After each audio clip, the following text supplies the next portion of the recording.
Hey guys, welcome back to Riding the Pine. Today's show is proudly brought to you by our sponsors Game Day, Bathroom Brilliance, JPM Hardwood and Alpha Exteriors. Now we are here at the almost end of day 2 of the Men's 2026 Country Championships, and I thought there's a new name and a new team name that's entered the comp this year. And Eryn, mate, welcome to the show. Because it's now obviously this is all new to me, but everyone knows you from I just recently saw you at the Women's Country Champs. Yep, that's right. Now this is not Country Champs. This is not the Illawarra team, that's for sure. Yeah, what's going on here? So obviously, is this a more work related thing? Just a little bit. I'm almost technically a professional athlete. I'm getting paid to be here. There you go. So yeah, I'll take that moniker. Right. So obviously, you're part of the ADF. Yep. Right yourself. Obviously, I know that there's quite a few sort of names that we can't speak about, right? But I want to know about you because obviously now you're part of the Air Force. Correct. Right. And so what's your actual job in the Air Force at the moment? So I'm currently a corporal in the Air Force. I'm an avionics technician. So in layman's terms, that's basically an auto electrician, except my vehicles go a little bit faster than the average car. And they're a bit higher. Just a little bit. Higher. Now, are you based at either Richmond or where's the other one at? There's a few bases we can go. See, I was going to go to Richmond because obviously that was where more like the cargo planes are at. Correct. But are you more interested in the fighter side of things, going up to maybe an Amberley, a Tyndall? Where are you looking at? So my career at the moment, I originally started working on the F-18 Classic Hornets. So that was based out of Williamtown. Yep. Then I was lucky enough to be chosen to go over to the US when we started developing the program for the new F-35 aircraft. Ah, yes. So I went over there to train with the Americans over there, then brought them back, established the 3 squadrons that are currently at Williamtown at Newcastle. And then I've just spent the last 4 years up at RAF Base Tyndall, which is just outside of Katherine in the Northern Territory. Middle of nowhere. Just on the edge of the middle of nowhere. You enjoying that remote allowance? Oh, yeah, definitely helps. No, that's cool. So obviously, this is the work side of things, but we're here for pleasure. So how did your work get involved with baseball? Is there baseball within the Defence Force? Yeah, so working with the ADF, they really promote that work-life balance. So we actually have a massive sports culture within the ADF. So you can come and you play rugby, you can play cricket. We've even got tabletop wargaming. Wow. We've got snow sports. That's really big. So we had softball for a little while, and quite a lot of the guys was like, well, let's get baseball involved. Yeah. So that's all the formation of the ADF Diamond Sports. So we work obviously closely together with softball to start promoting the baseball as well. Yep. So at the end of last year up at Pine Hills up in Brisbane, we held our first nationals. Nice. So that was a really successful event. Basically just... Was that an open age or particular age group? Well, obviously you've got to be minimum age 17 to be in the Defence Force anyway. So you do have to be a serving member. But yeah, basically everyone registered and we just broke everyone up into teams. Basically we ended up having stateside. So New South Wales versus Queensland. I'm apparently not supposed to mention that New South Wales won the whole thing last year, so we'll just keep that to ourselves. Yes, just between me and you. Just between me and you. Yep. But yeah, so a hugely successful event, got the word out there, so we're just looking to build on that. And with every sporting event, we do select an ADF All-Stars team. So we had the team selected, just we're thinking of somewhere where we had to play. Yeah. And luckily a few of us are familiar with the country champs and thought this would be a great opportunity. So we reached out and yeah, here we are. Well, that's what I mean. Like I said, this sort of competition allows, we have the flexibility to add teams and having that regional connection through your past history. Now, that past history, talking about women's, right, now you've clearly had a big interest within the ADF to build not just a side, but then an all-star side, right? So, I'm not saying you're cutting people off the roster, but, it's, you're not just taking a scallywag team. No, right? There's some talent out there. Yeah. Right? So the interesting thing with the ADF team is too, like we would have to select a large squad because, our tournament was in November last year, right? We're 6-7 months later now. And obviously we have work commitments. So we have about 3 or 4 guys that we would love to have here that are top edge baseballers. 2 of them are out on a boat in the middle of the ocean somewhere. We've got other guys that are overseas. That makes it hard to join in. So yeah, like we've got a squad of 16 here this year, and hopefully we come back next year. It might be a completely different set of 16 guys. So yeah, it's interesting. I guess depending on your roster makeup, would we see an ADF team at the Women's Country Championship? That's definitely a potential. As I said, we work closely with ADF softball, which is obviously female dominated. But at the Nationals last year, we had several female players playing in the baseball team. So yeah, definitely with that background, if I can get enough girls together and we enter one in the women's team, I'll put it on the list. Now, where does the heart sit? Is it at work? Is it where you're born from? What hat do we like? The women's Illawarra, or we like the ADF hat a bit better at the moment? Well, we'll have to find out. We're actually scheduled to play Illawarra next this afternoon. There you go. So obviously I've got my younger brother, you know, the lesser of the two catchers of the family. He's playing A grade at the moment. I bumped into him around here. So I don't have to worry about playing him. But yeah, obviously a lot of the guys and girls in the Illawarra Newcastle team Central Coast, I've either grown up playing with or I've coached them myself, you know, being that seasoned veteran age these days. But look, everyone's been real great. Everyone's been real receptive. I'm sure we'll have a good amount of banter and we'll see what happens. Well, I mean, your family in particular is very rich in baseball history, especially obviously in the Illawarra region. Obviously, your brother's playing, but your mum is the scorer.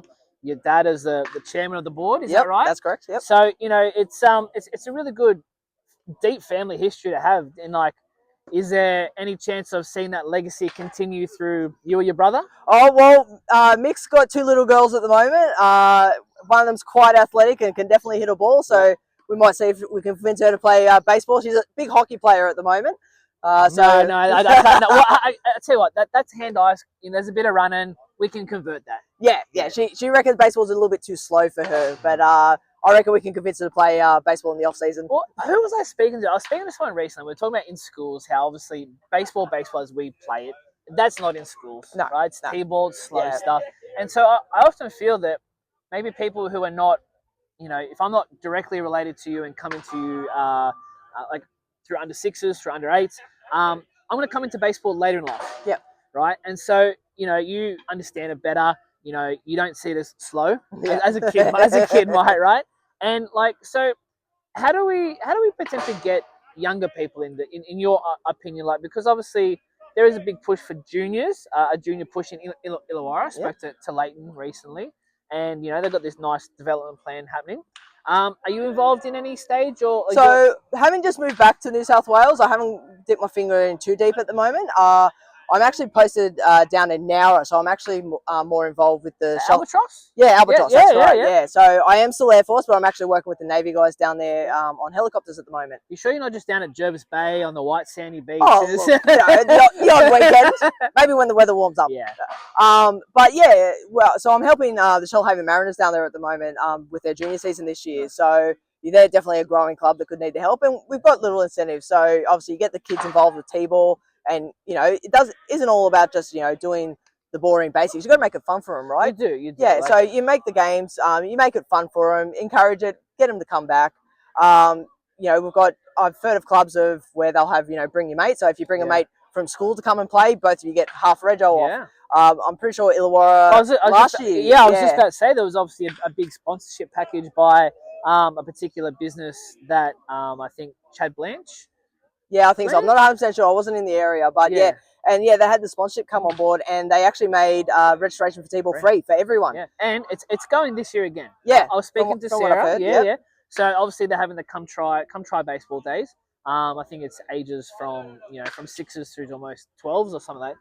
You know, we just want to get you into the game. Yeah, because I think, you know, once you start getting comfortable and meeting people, and you know, you're gonna fall in love with it. Yeah, and it's a game everyone can play. Like, you know, you see your soccer kids, and you know, if you're not the fastest kid on the field, you might get left behind and all that sort of stuff. Where, you know, speaking of definitely never the fastest kid on the field, but I still hold my own. So it is a sport that, you know, you might have a particular talent, but you can fit in everywhere because it's a team sport. You know, 9 players on the diamond, everyone contributes in their own way, so it's a good sport to be part of. I mean, the reason I got into baseball versus say cricket. Now I'm a diehard cricket fan, but I found just cricket was too slow. Yeah. Right? Like, you know, if you have a bad day and you're a hitter or a batter, one ball, you're gone, that's your day done. Yeah.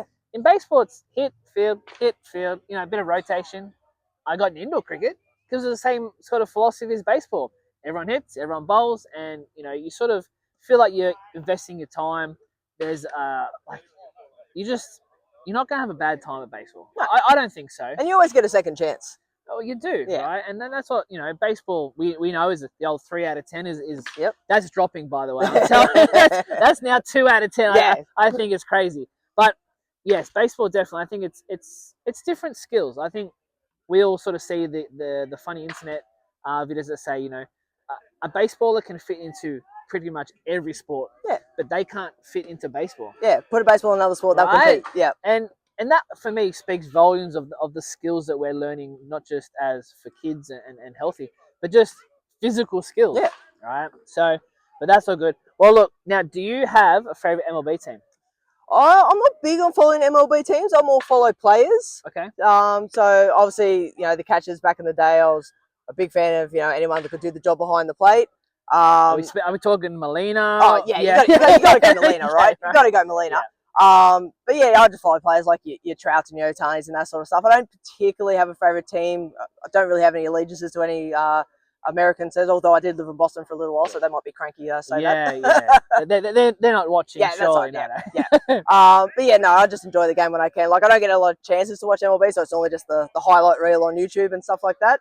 But I'll definitely watch. So while we're talking to the point, the Women's World Cup was just on. That's so one right. of the qualifiers. That's it. I was tuning in and seeing a few of our lovely, because obviously I had the Emeralds girl on the show at the Women's Champs. Yeah, Maddie. Maddie, and she pitched well over there as well. Yeah, it came in a hot spot too. That last game she came into, she wasn't actually the scheduled pitcher. Again, like, now as a pitcher, like, you live for those moments. Yeah. You're like, this is my hero moment. Yeah. And they did well. Three out of 4.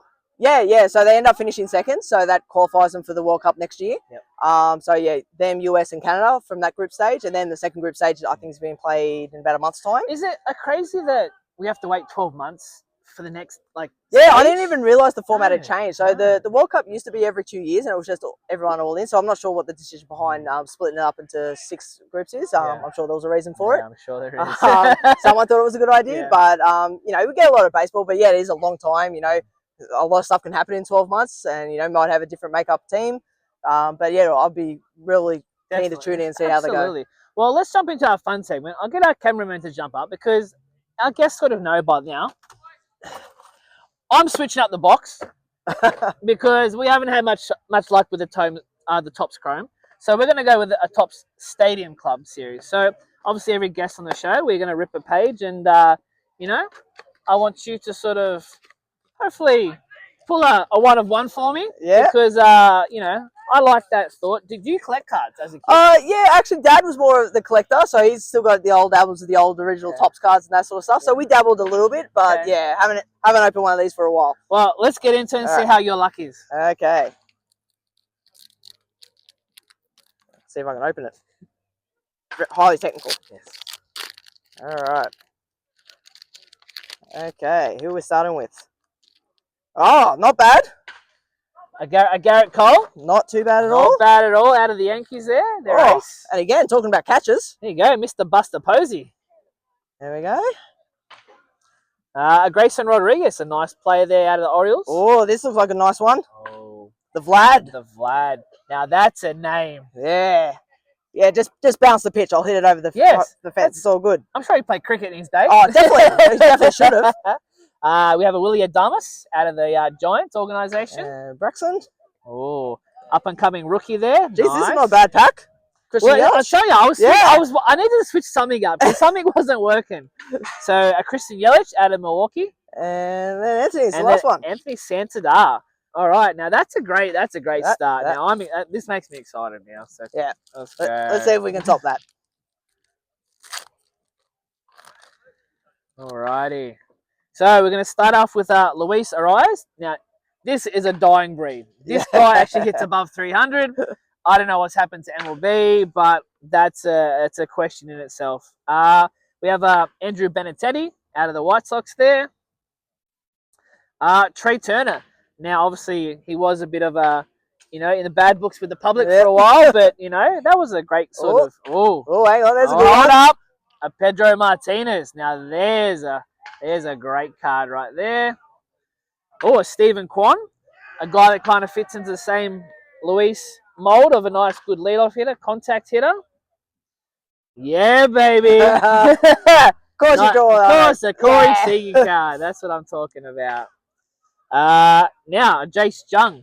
So obviously this is Josh Jung's younger brother out of Tigers. We don't, his little family rivalry. Now, this is how we finished. Yeah, nice. Finished with an Eryn Judge card. So, look, I'm feeling great about this box moving forward. That's a good start. Yeah, I can't wait for my next guest.